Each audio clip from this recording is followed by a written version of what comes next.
मेरे साथ मेरे 3 सहयोगी जो हैं वो इस वक्त जुड़ रहे हैं और नंदीग्राम से हमें हमारे सहयोगी नजर आ रहे हैं, कूच बिहार से नजर आ रहे हैं, कोलकाता से नजर आ रहे हैं। सुजॉय, शुरुआत हम आपसे करेंगे। नंदीग्राम में आप मौजूद हैं, शुभेंदु अधिकारी का ये इलाका है। जरा बताइए कि नंदीग्राम में क्या हालात रहे और क्या कुछ देखने को मिला, क्योंकि केंद्रीय बलों की तैनाती थी लेकिन उसके बावजूद जो तस्वीरें आई वो वाकई में हैरान करने वाली है।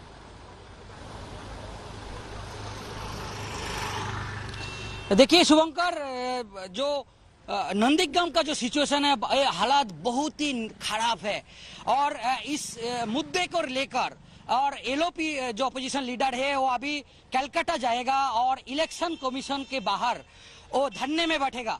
और इसलिए हम जो फुटेज हमको दिखा रही है, जो छवि आप देख रहे हैं, जो शुभेंदु अधिकारी का जो कन्वॉय है वो अभी तैयार हो रही है और शुभेंदु अधिकारी नंदीग्राम से चला जाएगा इलेक्शन कमीशन, कलकत्ता का जो इलेक्शन कमीशन का ऑफिस, उस ऑफिस का बाहर अपोजिशन लीडर शुभेंदु अधिकारी ने धरने बैठने के लिए अभी घोषणा भी किया है। अभी कुछ देर पहले एक प्रेस कॉन्फ्रेंस भी किया है और उन्होंने बोला है जो इलेक्शन जो कमीशन और जो है उसका गाफिलती के लिए उसको स्टेट गवर्नमेंट को भी ठहराया है और कुछ देर के अंदर ही शुभेंदु अधिकारी वो रेडी हो रही है। कुछ देर के अंदर वो कलकत्ता में इलेक्शन कमीशन के बाहर धरना में बैठना है। ठीक है, आपने ये महत्वपूर्ण जानकारी दी कि यहाँ पर धरना जो है वो होने वाला है। ऋतिक भी हमारे साथ है कूच बिहार से। ऋतिक, कूच बिहार में क्या स्थिति है और ये स्थिति कंट्रोल में क्यों नहीं आई? क्योंकि मामला जो है वो हाईकोर्ट तक गया, फिर आप सुप्रीम कोर्ट भी ले जाते हैं, केंद्रीय बलों की तैनाती होती है,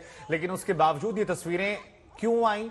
कौन जिम्मेदार लग रहा है प्रथम दृष्टया और अब क्या सियासत देख रहे हैं आप? शुभंकर, कूच बिहार के दीनहाटा इलाकों में मेरा आज सुबह तड़के 5 बजे से मौजूदगी है।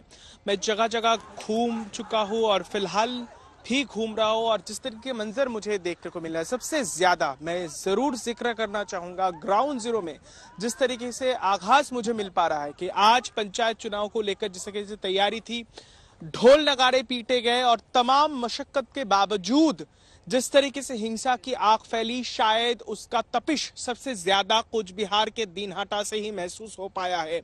मैं आपको बता दूं कि आज के दिन के अंत तक जो बताया जा रहा है, मौत का आंकड़ा कूच बिहार जिला से 3 बताए जा रहे हैं और कई अन्य घायल हुए, जिनमें से ज्यादातर जो लोग हैं, चाहे वो सत्तारूढ़ तृणमूल कांग्रेस को हो, विपक्ष के भारतीय जनता पार्टी को या फिर अन्य किसी भी राजनीतिक दल के हो, या फिर या तो कोई लोग ऐसा भी है जिनका ताल्लुकात राजनीति से दूर दूर तक नहीं है, वो एक आम वोटर है, वो घायल हुए। उनमें से कई सारे लोग गोलीबारी में घायल हुए इसी कूच बिहार में।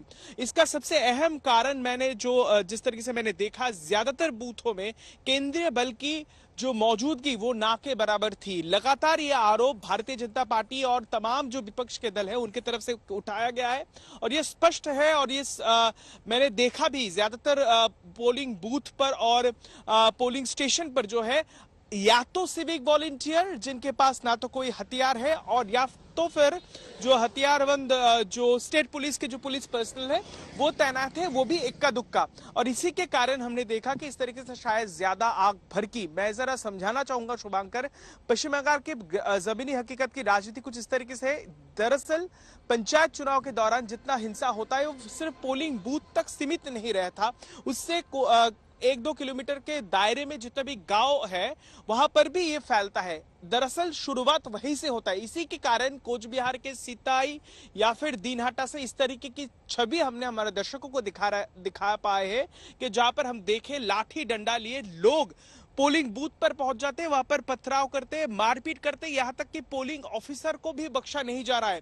पोलिंग बूथ से लेकर जो है बैलेट पेपर उस पर आगजनी की जा रही है। हमने थोड़ी देर पहले निशित प्रामाणिक से बात की, जो गृह राज्य मंत्री है, यहां से वो आते हैं।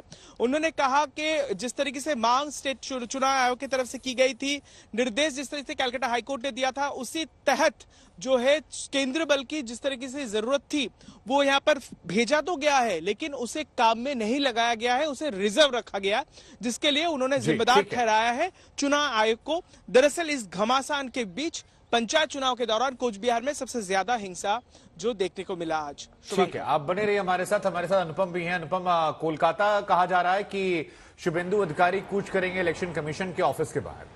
अब जरा आप हमें सियासी पहलू पर समझा दीजिए कि जो कुछ हुआ वो क्यों हुआ और अब इसके आगे आप क्या देख रहे हैं और क्या केवल हिंदुओं को रोका गया है जो बीजेपी आरोप लगा रही है या दोनों तरफ से हुआ है और इलेक्शन कमीशन और बाकी सब लोग क्या कर रहे थे, साथ ही केंद्रीय बल जो तैनात किए गए थे वो क्यों कुछ असर नहीं दिखा पाए, कई सारे सवाल हैं। जी शुभंकर, सबसे पहले तो मैं थोड़ा डिकोड करना चाहूंगा यहाँ पे कि सवाल उठ रहा है पंचायत चुनाव, बंगाल पंचायत चुनाव में इतनी हिंसा आखिर क्यों? आखिर है तो पंचायत चुनाव की, लेकिन इसके पीछे जाने की जरूरत है, ब्रॉडर पिक्चर की जरूरत है, बड़ी तस्वीर दिखाने की जरूरत है। आखिर इतनी हिंसा क्यों हो रही है? एक जो ग्राम पंचायत का प्रधान होता है उसकी सैलरी होती है 6,000 रुपए पश्चिम बंगाल में। क्या 6,000 रुपए के लिए इतनी हिंसा कोई करेगा? बिल्कुल नहीं। दरअसल ये जो पूरी की पूरी हिंसा है, ये हिंसा के पीछे जो एक बड़ी तस्वीर है वो ये है कि साल दर साल 5 साल तक जो फंड आते हैं, जो पैसा आता है केंद्र सरकार और राज्य सरकार की ओर से, वो करोड़ों में होता है। और यहाँ पर एक बात और मैं कहना चाहूँगा कि एक जो साल दर साल ये जो भ्रष्टाचार हो रहा है, ये जो कट मनी के जो आरोप लगाए जा रहे हैं, वो भी यहाँ पर इसके जिम्मेदार हैं, क्योंकि जो भी ग्राम पंचायत प्रधान होता है या इन पदों पे जो लोग होते हैं कट मनी के तौर पर काफ़ी रुपया लेते हैं। तो ऐसे में ये जो पूरा का पूरा जो बवाल है, जो पूरी की पूरी हिंसा है, इसके पीछे कहीं ना कहीं बहुत बड़ा रुपया भी है, जो कारण है, वजह है। अब आते हैं बात कि क्यों ये हिंसा थम नहीं पाई जबकि इतनी ज्यादा संख्या में सेंट्रल फोर्सेज यहां पर तैनात की गई। दरअसल अक्सर आज मैंने भी उत्तर 24 परगना, नदिया, कई जगहों का दौरा किया। वहां पर बहुत सारे बूथ में जो सेंट्रल फोर्सेज हैं उनकी वो नदारत दिखी, अनुपस्थिति दिखी। और इसकी वजह है जो बताई जा रही है, 2-3 कारण समझ में आ रहे हैं। एक, या तो सेंट्रल फोर्सेज को सही तरीके से काम में नहीं लगाया गया, या जो कम्युनिकेशन नेटवर्क था वो सही तरीके से नहीं हुआ है। जिन सेंसिटिव बूथ्स पर सेंट्रल फोर्सेज को जाना था, आखिरकार इतने बड़े पैमाने पर चुनाव हो रहा है तो सेंसिटिव बूथ भी चिन्हित किए गए होंगे। अब उन सेंसिटिव बूथ पर ही ज्यादा हिंसा हुई है, तो वहां पर पहले से ही क्यों नहीं सुरक्षा के इंतजाम किए गए? तो इन सब सारी बातें हैं। अब पूरी की पूरी सियासी लड़ाई है जो आज जो शुरू हुई है, वो लगभग 11 तारीख को जो काउंटिंग है वहां पर उस दौरान भी वो और ज्यादा आगे बढ़ेगी। मेरे सहयोगी ने एक रिपोर्ट भेजी है, वहां से हम जरा दिखाते हैं आपको पश्चिम बंगाल के हालात को लेकर। सूर्याग्नि की एक रिपोर्ट जरा देखिए, समझिए क्या हालात रहे आज जब पंचायत चुनाव के लिए वोटिंग हो रही थी। इस वक्त भांगोर के जामिल गाछी में है। कुछ देर पहले इसी इलाके में दूसरे जगह पे बम मारने की निशानी देखी थी। अभी फिलहाल ये बम है जो यहाँ पे हमारे सामने है, ये फटा है नहीं। ये जब गिरा था, जब फेंका गया था, इसको पुलिस ने पानी में चुबाया और फिर अभी यहाँ पे रखा गया है। यहाँ पे यही स्थिति है। फिलहाल यहाँ की स्थिति जो है, रैपिड एक्शन फोर्स लगाकर इस सिचुएशन को अंडर कंट्रोल कर दिया गया है। लेकिन पास में ही एक पोलिंग स्टेशन थी जहाँ पे लोग अभी भी फिलहाल पोलिंग कर रहे हैं, लेकिन लोगों में बहुत ही गुस्सा है और बहुत ही डर भी है कि पोलिंग के दिन, चुनाव के दिन, उनके इलाके में जब ऐसा कोई घटना घटता है तो उनमें खौफ जो है वो समा जाता है। तो ये तो हमने आपको हालात दिखाए, लेकिन इस बीच सियासत भी उफान मार रही है और असर ये है कि वार पलटवार का दौर जो है वो जारी है। जरा सुनिए टीएमसी और बीजेपी के नेता क्या कुछ कह रहे हैं। हमारे कार्यकर्ताओं की जिस प्रकार से हत्या, प्रताड़ना हो रही है, इसके उपरांत भी जिस दृढ़ता के साथ वो लड़ रहे हैं, वो लोकतंत्र के प्रति भारतीय जनता पार्टी की निष्ठा का प्रमाण है। और जो कुछ पश्चिम बंगाल की सरकार कर रही है, वो लोकतंत्र को किस प्रकार से सत्ता का दुरुपयोग ही नहीं, सीधे हिंसा के द्वारा प्रभावित करना। क्योंकि पिछले चुनाव में एक बहुत बड़ा हिस्सा था जिन्होंने वोट, मतलब सिंगल नॉमिनेशन हो गया था, अनअपोज्ड। मगर उससे ज्यादा बड़ी बात यह है कि इसमें किसी को भी न लोकतंत्र की समस्या नजर आ रही है, न लोकतंत्र में हत्या नजर आ रही है। सालबरी 2 ग्राम पंचायत जलपाईगुड़ी में पंचायत कैंडिडेट के ऊपर हमला होना, उन्हीं के उपस्थिति में अब ये क्या संदेशा दे रहा है कि जिसके हाथ में एक्सपर्ट जो थे कि लॉ एंड ऑर्डर को सही माने में रखेंगे, आज उनके ही उपस्थिति में पंचायत कैंडिडेट के ऊपर हमला हुआ। और रात भर जो तांडव सीपीएम, बीजेपी और कांग्रेस ने किया और हमारे कार्यकर्ता जिनको हत्या की गई और जिनके बुरी तरीके से घायल किया गया है, तो सेंट्रल फोर्सेस की भूमिका क्या रही है? नाजुक है, खराब सिचुएशन है, डेमोक्रेसी खत्म है। यहाँ भी 10 बूथ में हिंदू लोग को वोट नहीं दे रहा है। कालीचरण पुद्दो में हाई स्कूल में, बोंकी मोड़ में, और यहाँ बाबू खान खान पे हिंदू लोग को रोक रहा है। हिंदुस्तान में हिंदू खतरा में है। আমরা শান্তি চাইছি আর প্রমাণ করে দিচ্ছে বিরোধীরাই অশান্তি চায়। তাদের গুন্ডা বাহিনী তারা হিংসা তৈরি করতে চাচ্ছে, বেছে বেছে তৃণমূল কংগ্রেস কর্মীদের উপর আক্রমণ করছে, প্রাণ নিচ্ছে, রক্তপাত ঘটাচ্ছে। मैं झड़प में जाऊंगा तो 5 आदमी मेरा खत्म हो जाएगा। ये आदमी लोग को जिंदा रहना चाहिए। सीधा सीधा कॉन्फ्रंटेशन होगा तो लोग को, इंसान को क्षति होगा। ये ठीक नहीं होगा। ये लीगल बैटल करना चाहिए और डेमोक्रेटिक तरीके से मूवमेंट करना चाहिए। এখানে কংগ্রেস, সিপিএম, বিজেপি এবং যেখানে সম্ভব আইএসএফ তারা একজোট হয়ে তৃণমূল কংগ্রেস কর্মীদের টার্গেট করে।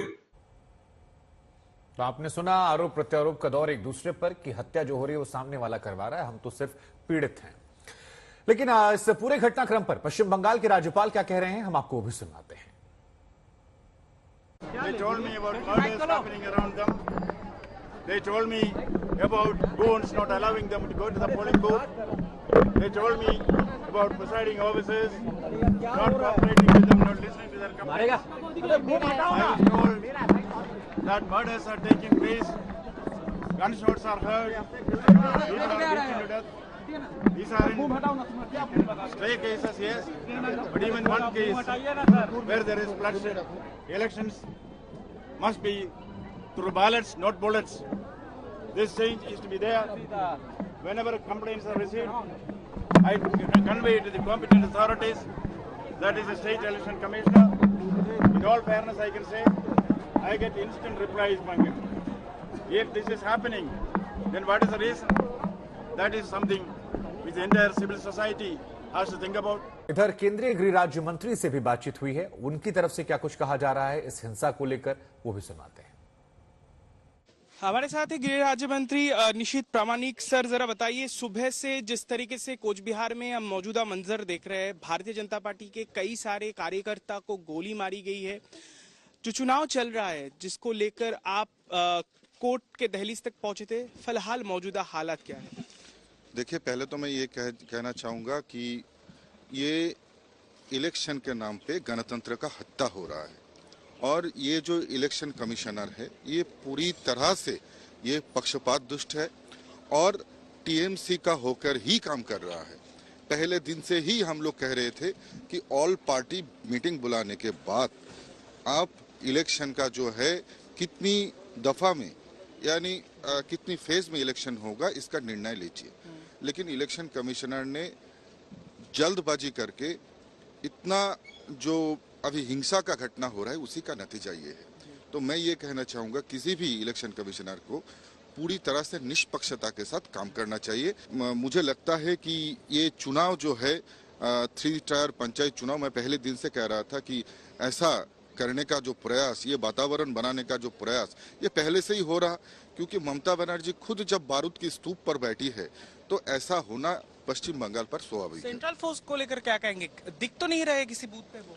देखिए, सेंट्रल फोर्स जितना चाहे इलेक्शन कमिश्नर चाहा था उतना ही हम लोग डिप्लॉय दे दिए हैं, लेकिन उनको रिजर्व में रख के, उनको घर में बिठा के, उनको किसी स्कूल में बिठा के सिर्फ जो है स्टेट पुलिस 1 या 2 स्टेट पुलिस एक बूथ में भेजा जा रहा है। हमसे बात करने के लिए गंभीर आरोप बीजेपी की तरफ से उठाया गया कि केंद्र जो बल है उसको रिजर्व में रखा गया है। कैमरा पर्सन किरणजीत के साथ ऋतिक, आज तक के लिए।